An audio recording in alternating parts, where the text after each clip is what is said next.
New York's 2018 Triple Impact Executive Award.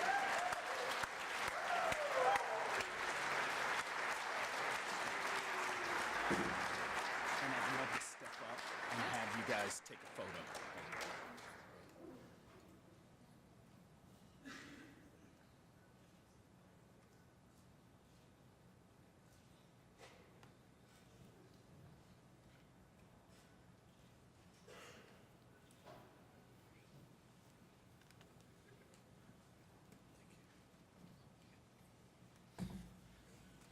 Thank you very much. Thank you, Ellen. You haven't given me a trophy since your grades were better than mine, and you got a trophy for yours, and you felt bad for me, and you gave me a trophy as well, so I appreciate it, Miss Harvard Law. So, it's wonderful to be here. I'm humbled. I'm honored. Congratulations to the student athletes, not only for being honored tonight, but for your successful careers and what's in front of you. Congratulations for being young. Trust me, it's not that great of an alternative, so stay young. Thank you and congratulations to Commissioner Bettman. My family, and we'll talk about it in a second, I'll go through some slides, but my family has been a great fan and admirer of the game of hockey. We can't thank you enough for what you've done for the sport, making it safer and yet making it more exciting. To say that we're a hockey passionate family is an understatement. Our dog is named Stanley Pup, so we agree with you about the greatest trophy in the world. He's the greatest dog in the world. So anyway, if we could put the slides up. I come from the hedge fund world, which means if I do a public speech, I need to have a PowerPoint presentation. But trust me, I didn't put too many words on this, but that's just kind of my habit. So I'll probably take 6 or 7 minutes, and like my sister said, I'll try to talk too fast. But I want to take you on a journey of going from a player to a coach, and then they wanted me to talk about being an executive in the community and how, in fact, right, at my age of 48, that these life skills that you're learning actually do flow through and matter later on in life. So the good-looking kid in the top left is me when I was 7 years old, right? Full of life, full of energy, and with a absolutely flat, awful lie, no-curve hockey stick that was made out of wood. When I was 11 years old, I had a positive coach. He didn't tell me, Larry, you're out of shape and slow.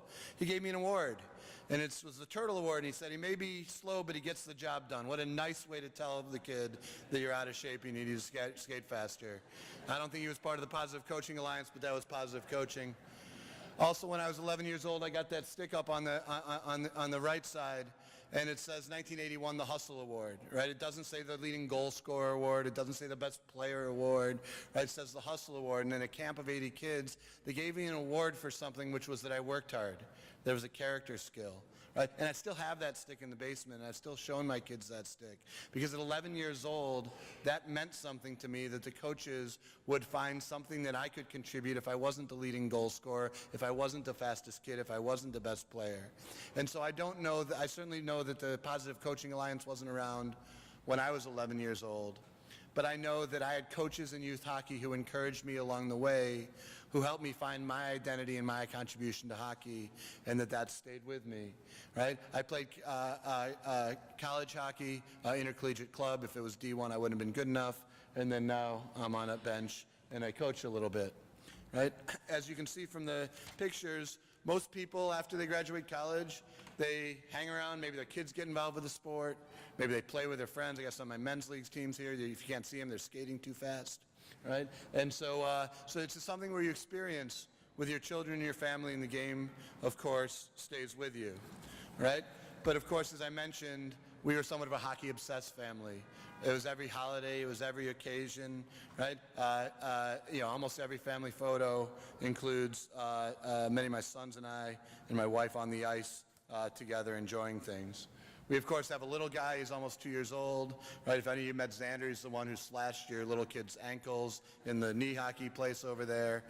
He didn't like the goalie, so he just decided he'd play with everybody else. He's probably in the back playing there, right? But as I see him and that next generation of hockey come up, it reminds me of exactly what Commissioner Bettman talked about and my sister talked about, which is the joy in the game. I do coach. I don't just talk about hockey, so I actually put some pictures that I actually do get on the ice with the kids. And starting out, I was an assistant coach, and again, when you're coaching 7, 8, 9-year-olds, it's a little bit about the skills that they need to play the game, but a lot of it is just about the social interactions, bringing kids together. How do you be positive? How do you win? How do you lose? How do you support your teammates?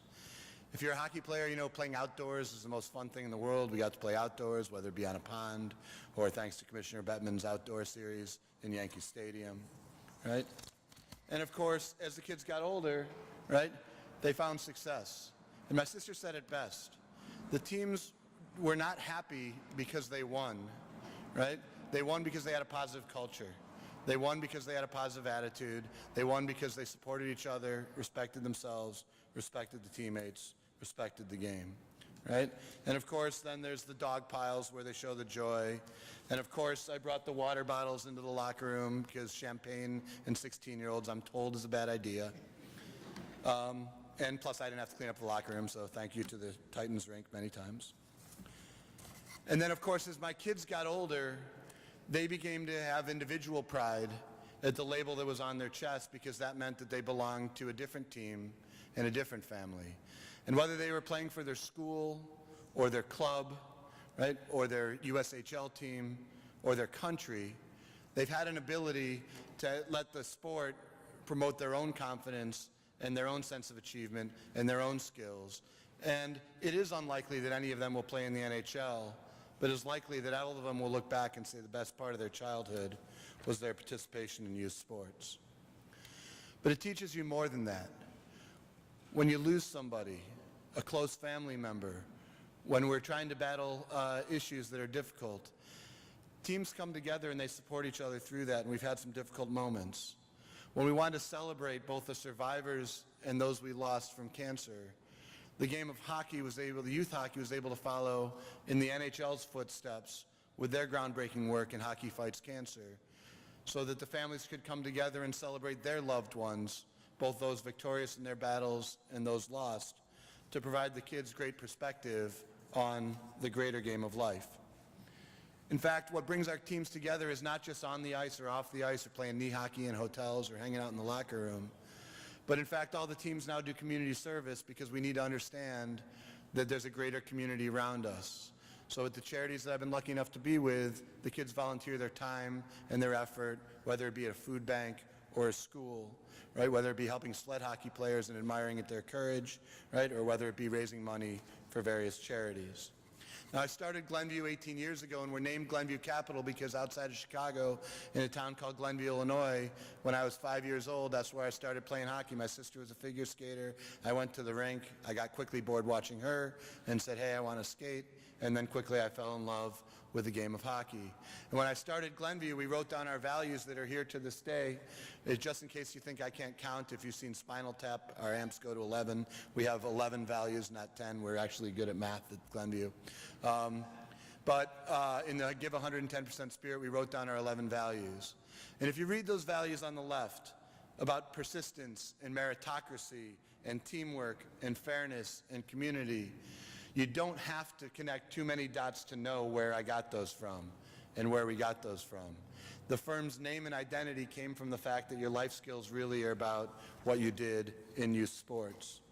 And of course, we're proud that then that work could carry on to honor so many organizations. Today at Madison Square Garden, the Rangers are playing right now, right? But at 1 o'clock to 3 o'clock in the afternoon, several of the people in this room participated in the Travis Roy Foundation's charity hockey game to raise $300,000 for those who've been paralyzed or have spinal cord injuries. And that's the power of the sport, that it brings people together from different cities and generations, right, from different locations, but that they come together for a common good.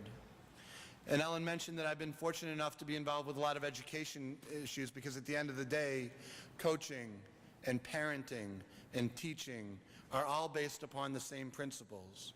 And so KIPP, the most successful charter school network in the country, decided that they would get together as a team with other charter schools and 10 years ago create Relay Graduate School of Education to train the trainers, to train the teachers in how to be a positive and effective teacher, much in the way that PCA 20 years ago had the foresight to train the trainers. And if you think about the scale of that model, almost 9 million kids have benefited from playing on a team over the last 20 years with a coach who specifically got trained on how to be positive, how to connect character and life skills to the sport by PCA.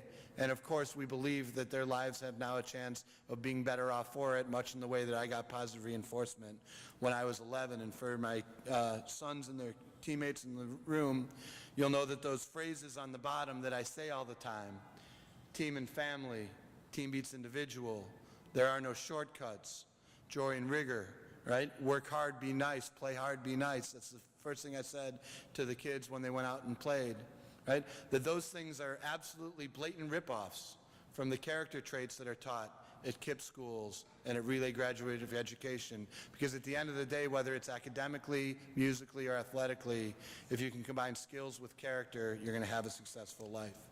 And so therefore, it is with great honor that I accept this award, not only on behalf of PCA, but frankly upon behalf of every member of the youth sports community who gets it, who has it right, for the people who play, for the parents who take them there, for the families who are involved. You may notice that for some people in the room who've been very generous, we very much appreciate your financial support so that PCA can reach more communities, more teams, and more athletes who otherwise wouldn't have had the resources to bring PCA into their culture and to be able to benefit from that.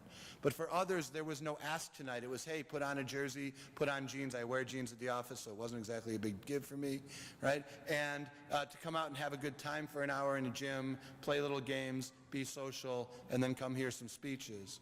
But the ask is simple.